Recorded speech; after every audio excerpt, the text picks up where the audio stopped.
Hey everyone. Okay, so today's talk will be somewhat different than my usual ones. I've been told not to speak again about holographic consensus. I be requested. So it won't be about holographic consensus. It wouldn't be about protocol design. I wouldn't demo alchemy. So it'll be a very meta kind of talk. Okay, so it's a risky talk. It's very high level. I think these kind of topics are not maybe closely related to what we do every day, but I think they are often neglected. So this will be my humble attempt to touch upon the bigger picture, or actually a smaller part of the bigger picture. So you can help in that. If you feel that I'm straying too far away or just losing you, please just ask me questions and bring me back. All right, so I think I don't need to convince any here in this room that DAOs are hot, right? They're very trendy, maybe the hottest topic in the Ethereum ecosystem right now. But it's not that clear why. And why I'm saying that is because it's not even clear what is a DAO. I think if you ask in this conference 10 different people what a DAO is, you'll likely get 10 different answers. And more so, neither of those answers will be really well defined or clear or completely tangible. And even if that answer is somewhat clear, it's not at all clear why DAO should be better than other things, right? So it's still, we are at the skeptic phase, and we need to go through, penetrate that barrier, which makes a lot of sense in this stage. So this talk will be a very humble attempt to maybe touch a little bit about what at least I think DAOs should be or can be, and maybe somewhat shedding some light why they can be better than existing structures. Okay, so what is it DAO then? So maybe it's a corporate, kind of like a corporate, but more open and decentralized. That's like a common answer that we see often. Or maybe it's an open source collaboration. We're already familiar with this stuff. Open source collaboration happens for decades, but now that is equipped with consensus. So the ability to decide, own, distribute budget, and so on and so forth. Or maybe perhaps it's a social network, something more like Facebook group, a social network that is now suddenly armed with the power to own, fund, raise funds, manage budget, and so on and so forth. Decide and own. So what is really? So the one common denominator of all three of those is that the additional new factor, the additional new element is decentralized governance. So this is key.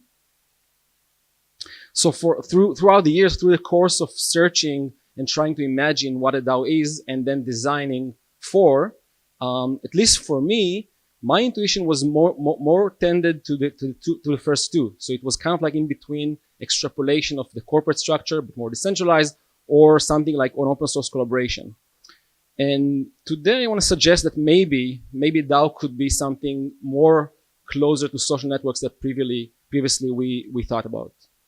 Now, honestly, it's not. There's no one clear answer here, because really there are going to be many different kind of DAOs, many different use cases.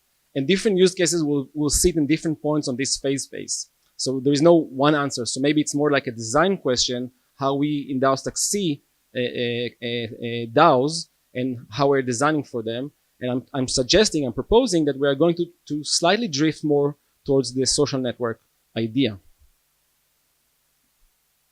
And in order to also project that idea better, we also give it slightly different name, just to emphasize its characteristics. So rather than DAOs in this talk, I will call them collaborative networks. So social networks plus the ability to decide, to own, to manage, I would call that a collaborative network. Okay, so why a collaborative network is better? So firstly, better than what? So social network is actually the easiest to explain, and that's also why maybe it's the best value proposition. So social networks, they are very powerful today, but they cannot raise funds, they cannot collectively manage them, they cannot pursue their goals beyond the conversational level, right? So it's clearly if we entitle social networks with these abilities, they are become more powerful. I think much more powerful. Then the other two, the second is also easy. Open source collaboration, well, up until recently, cannot really, again, hold funds, distribute funds, distribute budget, distribute the ownership of their product. So again, this will definitely enhance open source collaboration. And third is maybe the harder to sell. So we want to argue that companies, as they are structured today, they are hard to scale, And more so, when they scale, it's hard to maintain alignment of interest at scale. So then we claim that the DAOs will, or collaborative networks will do that, but that requires a proof. So it's far from trivial that, decentralized governance protocol will actually do that. And that's maybe why it's harder to understand that. Okay, so now I will try to, so this will be the second part of the talk, and in which I will try to take a step back, zoom out, and try to understand, not for a specific use case, try to understand why maybe large-scale coordination not only going to be preferable on top of existing structure, but actually maybe inevitable or inevitably superior. So for that, let me start from the beginning. Let's discuss the free market. So what is the free market? So the free market, I argue, is a great means to coordinate and align the interest of many agents, so large number of agents. It is decentralized. We love decentralization here. It's self-organizing. It's scalable. It's super effective. And it is inspired by economic biomimicry of evolution through competition, natural selection. So far, it looks very good. However, this is something that is less appreciated, I think, and I want to argue that the free market also has failure modes. It also fails to align the individual and collective interests sometimes by incentivizing individuals to act against the collective benefit. So, the premise of free market is that it actually aligns the individual and collective interests, and I want to argue that it's not always doing so.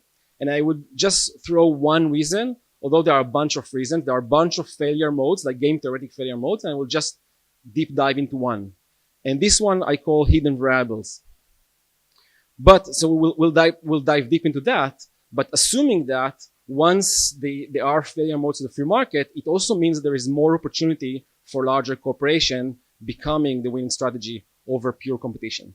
And I will try to argue that this is actually an extrapolated process where we start with pure competition. Over time, we get to, in a sense, you'll see, not exactly pure collaboration, but we'll get there, but a much higher degree of collaboration. Any question? By the way, please just feel free to stop me. Yeah. Oh, I will definitely give examples. Definitely. Yeah, so far it's very abstract, and that's exactly what I'm going to do next. The computer is stuck. Let's see how I can get out of that. Any idea? For a Mac user, it's a... Oh, okay. Yeah, perfect. Okay, so let me just repeat what I said, but in more details. And this will need to take step by step, slowly. Okay? So I want to argue that higher abstraction, we are constantly creating an environment with higher abstraction and higher complexity of production. And then higher abstraction and complexity of production increases hidden variables, and thus the opportunity to manipulate the market, leading to marginal de-optimization of all hidden variables. I'll break that apart, okay? So in ancient times, when I bought an apple, there was a pretty good correlation between how the apple looked and how good it was. How tasty, but more so how nutritional it was, right? It was a good correlation. Whereas today, with such a complex environment, we use so many different elements in the production chain that there could be very bad correlation, actually, between the visible variables and the hidden variables. So an apple today can be very poisonous or very non-nutritional and yet look amazing to me. So it would almost be impossible to read from the apple if it's a good product or not a good product. So there's a lot of hidden variables there. More so, if I'm a farmer and what I would optimize for, right?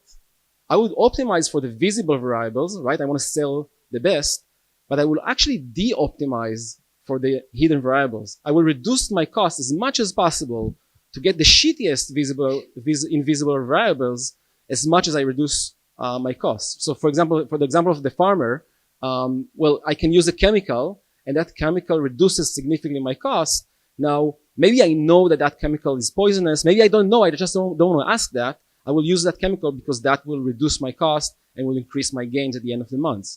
Now, maybe I wouldn't do that, but someone else will do that. And eventually we will all together it's a race to the bottom. We will marginalize the invisible variables to the very much bottom at the end of the process. And that's how we get very beautiful apples, which are very non-nutritional, sometimes poisonous. And only 20 years after, we discover that, you know, some very wide cancer that is due to the some chemicals that were used heavily in the industry, and we just didn't know that or didn't bother to ask before. So again, let's try to just repeat that step. Higher abstraction and complexity of production means much more hidden variables. More hidden variables means that I have an opportunity to manipulate the market by de-optimizing the hidden variables and optimizing the visible variables. And if I don't do that, someone else do that, eventually all do that, and collectively we are marginally de-optimizing all hidden variables. And that's where we're going in all industries. Okay, so the next step, if we are marginally de-optimizing all hidden variables, that increase the conflict between individual and collective interests. So now my interest, usually we learned in the free market that the free market aligns the interests of the individual and the collective. But here we just see the opposite, right? I have an interest to produce the shittiest product, right? As long as nobody can discover that in a finite time, in a short time, that will hurt my production. So there is a growing conflict between the individual and the collective interest, which is reducing then the effectivity of pure competition.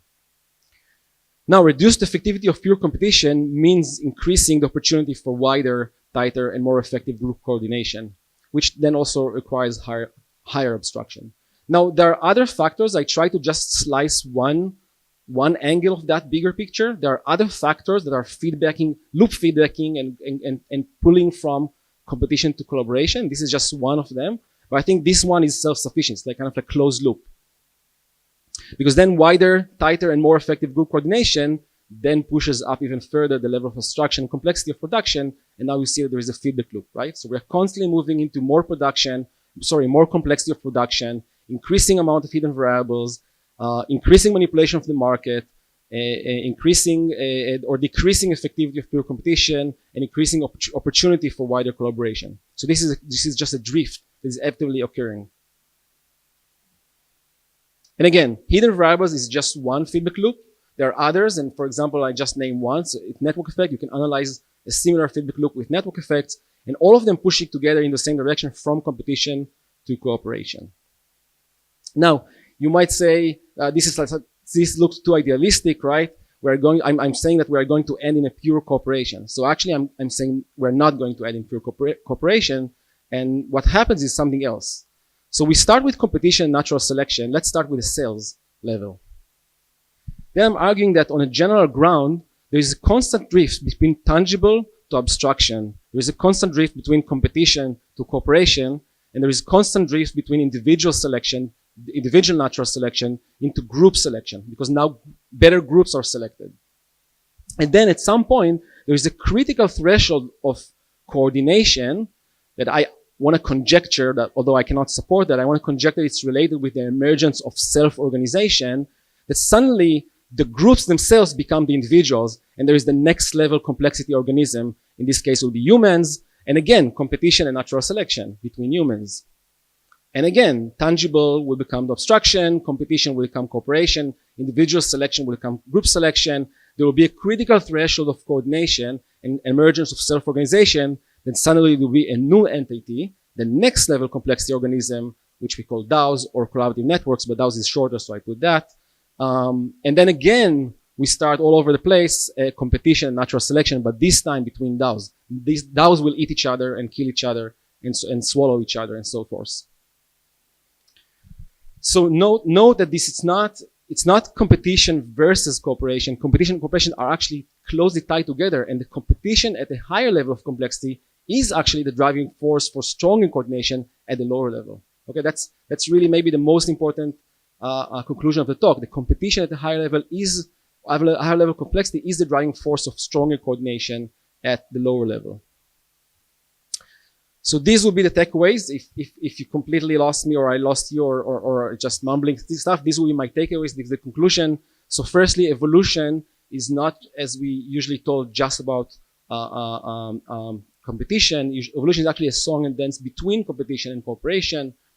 I argue that pure competition is increasingly failing at increasing complexity. I argue that cooperation is increasing in that together until a phase transition occurs where cooperation becomes suddenly, that's when I say suddenly, I mean phase transition, when suddenly cooperation is the winning strategy. And I also conjecture that that's related with self-organization. And then there's new emerging creatures that maybe have something of the traits of corporates because they can decide, they can collectively own, they have sovereignty, like collective sovereignty. But I would like to suggest that perhaps they look more like social networks. And for that, we call them collaborative networks. And finally, decentralized governance is the key element for this leap. Thank you. All right, so we have humans cooperating. We already have them in the form of countries, perhaps, and companies competing with each other. Why is the decentralized governance the next key leap, as you said in your last sentence? Yes, that's a really good question. So again, it's a balance. It's a competition between competition and cooperation. So right now, the level of cooperation, or if you wish, you can translate that to the cost of coordination. The cost of coordination is too high. And I'm just saying that once cost of coordination becomes low enough, below a threshold, suddenly cooperation will become the winning strategy. And I'm also conjecturing, but again, this is not something I'm supporting. I'm conjecturing that the crossing of the threshold, this barrier threshold of coordination cost is related with self-organization. Self-organization is related with decentralized governance. So countries, states, companies, they are better cooperation than what we've had 200 years ago, but are not enough coordination. So we can go back to the first slides. Basically, those entities do not maintain, either do not scale or do not maintain alignment of interest and effectivity at scale. So you need that coordination cost to be lower. And I argue for that you need self-organization or self-coordination or decentralized governance. You need that in order to allow for increasing the scale of cooperation while maintaining alignment of interest and effectivity.